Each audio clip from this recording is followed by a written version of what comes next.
थियो मामा बोल्नु भएको थियो अनि हात उखाइ भन त भाइ खै भन त अनि मामाले माम खानुभयो भन त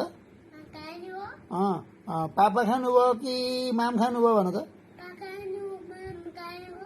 पापा खानुभयो कि माम खानुभयो अनि अहिले सन्चो हुनुहुन्छ सन्चै भएछ अहिले ज्वरो आछ कि नाइ भन त्यसरी मामालाई ज्वरो आछ कि नाइ आछ कि नाइ छैन अनि भाइलाई सन्चै छ भन न भाइलाई कस्तो छ भाइको नाम के रे छोरो हातु अनि आरव दादाको मामुको नाम के रे